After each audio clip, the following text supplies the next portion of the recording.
Hi friends, Mahanadi serial next எபிசோடுக்கான review என்னன்னு பார்க்கலாம் வாங்க ஃப்ரெண்ட்ஸ். இங்கே நம்ம சாரதா காவேரியோட வாழ்க்கை இப்படி கேள்விக்குறியாயிடுச்சு, இப்படி ஒரு வேலையை செஞ்சு அவள் வாழ்க்கையில் அவளே மண்ணை வாரி போட்டுக்கிட்டாளே அப்படின்னு சொல்லி புலம்பி அழுதுகிட்டு இருக்காங்க. இங்கே நம்ம விஜய் காவேரியை கூட்டிகிட்டு போகிறதுக்காக கார்லேயே உட்காந்து ஹார்ன் அடிச்சுக்கிட்டு இருக்காங்க. இந்த சவுண்டு நம்ம சாரதா குடும்பத்துக்கு கேட்குது. இது விஜய் தம்பி கார் போல தான் இருக்குது, அவர் தான் வண்டியில் உட்காந்துட்டு ஹார்ன் அடிச்சுக்கிட்டு இருக்காரு, என்னென்னு பார்க்கலாம் போய் அப்படின்னு சொல்லிட்டு இங்கே நம்ம காவேரி ஃபேமிலி எல்லாருமே வெளியே பார்க்குறாங்க. நம்ம விஜய் என்ன இன்னுமே காவேரி வரவே இல்லையே அப்படின்னு சொல்லிட்டு உள்ளே போயிட்டு, என்ன காவேரி பண்ணிக்கிட்டு இருக்க, நார் நடிக்கிறது காது கேட்கலையா, டைம் ஆயிடுச்சு, டக்குன்னு எழுந்திரிச்சு வா, எல்லா துணியெல்லாம் எடுத்து வச்சுட்டு இல்லை அப்படின்னு சொல்லி இங்கே நம்ம விஜய் கேட்க, இங்கே காவேரியோ ரொம்பவே ஃபீல் பண்ணி அழுதுகிட்டே முகத்தை ஒரு மாதிரி ரொம்பவே டல்லாக வச்சுக்கிட்டு இருக்காங்க.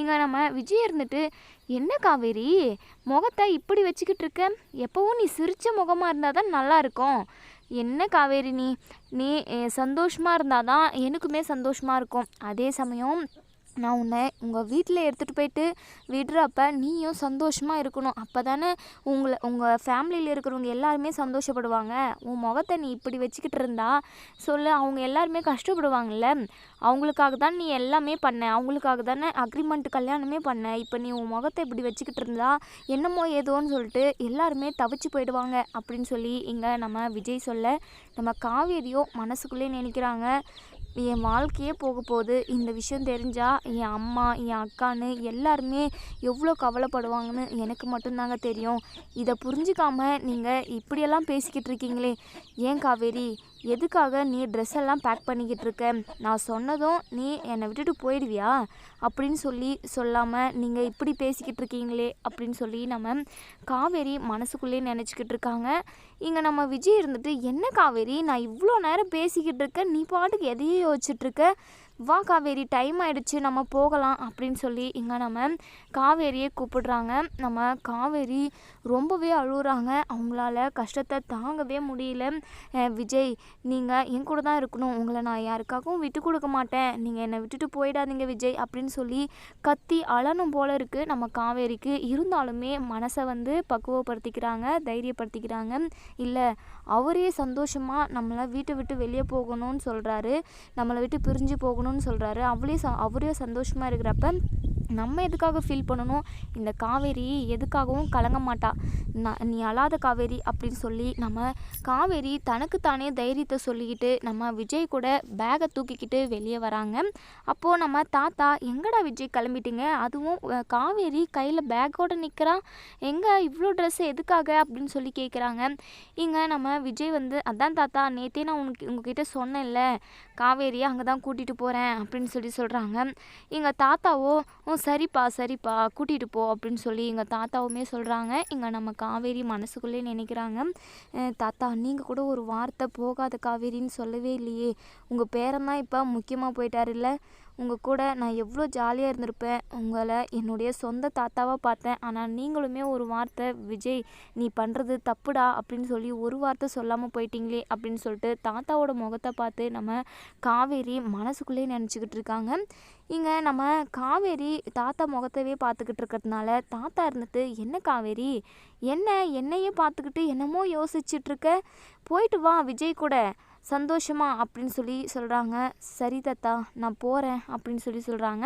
இங்கே நம்ம தாத்தா என்ன காவேரி போகிறேன்னு சொல்கிற, போயிட்டு வரேன்னு சொல்லு, போகிறேன்னு எப்போவும் சொல்லவே கூடாது அப்படின்னு சொல்லி சொல்கிறாங்க.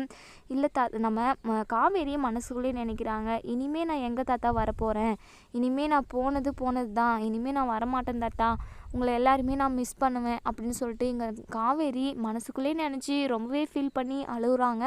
ஆனால் நம்ம காவேரி எதுவுமே வெளிப்படையாக யாருக்கிட்டையும் பேசலை. நம்ம விஜய் காவேரியை குழப்பத்தோடவே கூட்டிகிட்டு போகிறாங்க. சரி காவேரி வா காவேரி ரொம்பவே டைம் ஆயிடுச்சு நம்ம கிளம்புவோம் அப்படின்னு சொல்லிட்டு நம்ம காவேரியோட கையை பிடிச்சி கூட்டிகிட்டு போகிறாங்க. அப்போ தான் இங்கே ராகினி வராங்க. என்ன காவேரி இன்னையோட உன்னுடைய அதாவது இந்த வீட்டில் இருக்க வேண்டிய நாள் முடிஞ்சிருச்சா, இனி நீ இந்த வீட்டு பக்கம் திரும்பி பார்க்க மாட்டியா, விஜய் கூடலாம் சேர்ந்து வாழ மாட்டே தானே, எனக்கு இப்போ தான் ரொம்ப சந்தோஷமாக இருக்குது. சரி இதெல்லாம் நடக்கணும்னு சொல்லிட்டு தான் நான் ரொம்ப நாளாக வெயிட் பண்ணிக்கிட்டு இருந்தேன். நான் இப்போ எனக்கு ரொம்ப சந்தோஷமாக இருக்குது, எனக்கு இப்போ ஏசியில் உட்காண்ட்ருக்க மாதிரி குளுன்னு இருக்குது காவேரி, என்னமோ போ, என்னவோ எனக்கு நல்ல நேரமாக இருக்குது, அதனால தான் இதெல்லாம் பார்த்து ரசிக்க வேண்டியதாக இருக்குது. நிவின் கூட சேர்றதுக்காக நான் எவ்வளோலாம் கஷ்டப்பட்டேன். ஆனால் நீ நிவினை பிரித்து என்கிட்ட இருந்து பிரிச்சுட்ட.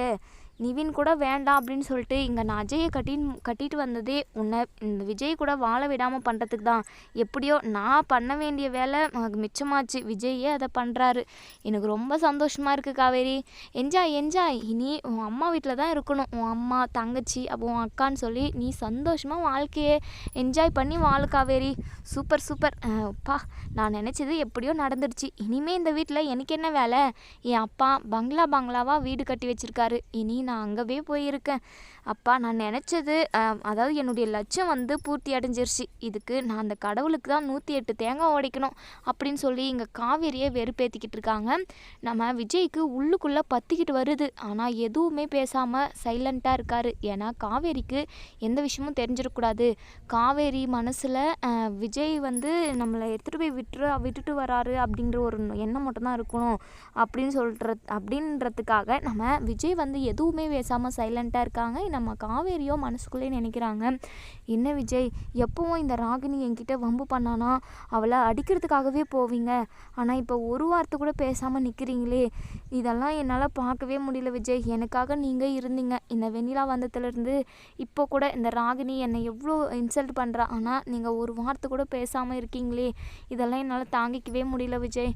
இதெல்லாம் எனக்கு என்னவோ மாதிரி இருக்குது. என்னமோ நான் போன ஜென்மத்தில் பண்ண பாவம் தான் இப்போ இப்படியெல்லாம் நடக்குது போல் அப்படின்னு சொல்லி நம்ம காவேரி மனசுக்குள்ளே புழுகிக்கிட்டு இருக்காங்க.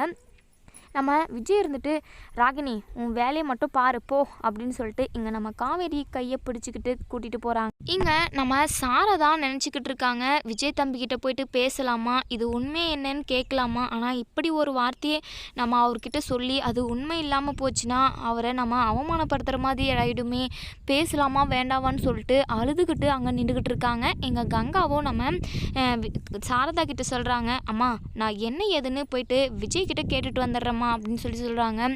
இல்லடி எனக்கு என்னவோ தப்பாக இருக்குடி, இதை கேட்கலாமா வேணாவான்னு சொல்லிட்டு எனக்கு யோசனையாக இருக்குது அப்படின்னு சொல்லி சொல்கிறாங்க.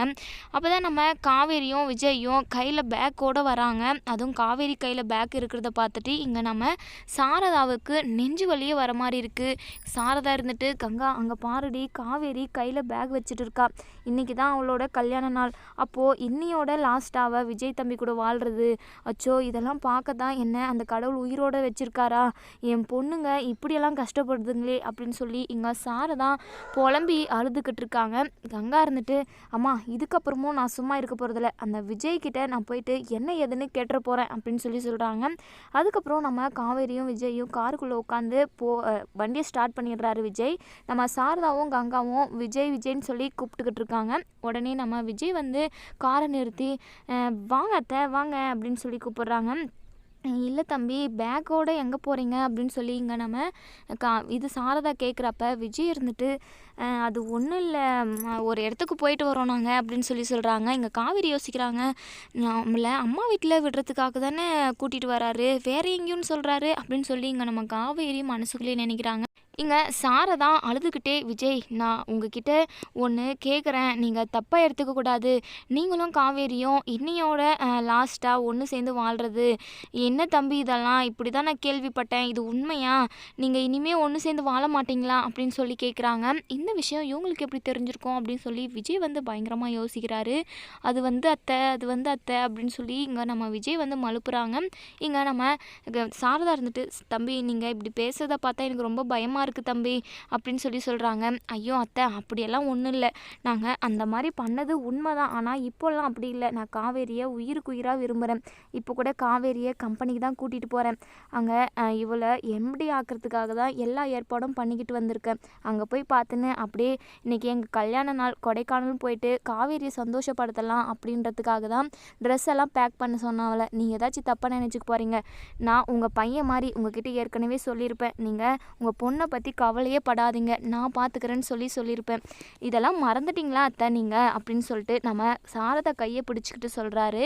இதை கேட்டதுமே நம்ம சாரதாவுக்கு அப்போ தான் உயிரே வருது. யமுனாவை பயங்கரமாக பிடிச்சி திட்டுறாங்க. இங்கே நம்ம விஜய் இருந்துட்டு, இங்கே பாருங்க ஆண்டி, அவங்கள எதுவும் திட்டாதீங்க, அவங்க சொன்னதுமே உண்மைதான். ஒருவேளை நிவின் தான் சொல்லியிருப்பாரு, இந்த விஷயத்த நான் அவர்கிட்ட சொல்லியிருந்தேன், அதனால தான் சொல்லியிருப்பாரு. யமுனா மேலே எந்த தப்பும் இல்லை, நாங்கள் அக்ரிமெண்ட் போட்டு கல்யாணம் பண்ணிக்கிறது உண்மைதான், ஆனால் இப்போதைக்கு அது செல்லவே செல்லாது அப்படின்னு சொல்கிறாங்க. இங்கே நம்ம காவேரிக்கு சந்தோஷம் தாங்க முடியல. இவ்வளோ சர்ப்ரைஸை நம்ம இங்கே போட்டு உடச்சிட்டுமே அப்படின்னு சொல்லிட்டு இங்கே நம்ம விஜயுமே ரொம்பவே ஃபீல் பண்ணிக்கிட்டு இருக்காரு. அத்தை, நீங்கள் இப்படி ஃபீல் பண்ணி அழுதுகிட்டே கேட்டதுனால தான் நான் உண்மை எல்லாத்தையுமே சொல்லிட்டேன். நான் காவேரிக்கு சர்ப்ரைஸ் கொடுக்கலான்னு சொல்லிட்டு அவளை பொய் சொல்லி அவளை ஏமாற்றி வச்சுருந்தேன். உன் அம்மா வீட்டுக்கு எடுத்துகிட்டு போய் விட்டுடுறேன் அப்படின்னு சொல்லி காவேரி ரொம்பவே துடிச்சு போயிட்டா. ஆனால் நான் அவளுக்கு சர்ப்ரைஸ் கொடுத்து அதை விட சந்தோஷப்படுத்தலாம் அப்படின்னு நினச்சேன். ஆனால் அது நடக்காமல் போயிடுச்சு. நீங்கள் மட்டும் இப்போ குறுக்க வராமல் இருந்திருந்தா நான் அவளுக்கு சர்ப்ரைஸ் தான் ஆண்டி கொடுத்துருப்பேன் அப்படின்னு சொல்லி நம்ம விஜய் சொல்கிறாரு. நம்ம சாரதா, ஐயோ தம்பி, உங்களை போல் யாருமே நல்லவங்க இருக்கவே மாட்டாங்க. நீங்கள் எனக்கு மாப்பிள்ளையே கிடைச்சதுக்கு நாங்கள் தான் ரொம்பவே கொடுத்து வச்சுருக்கணும். காவேரி இனி சந்தோஷமாக இருப்பான். அவளை பற்றி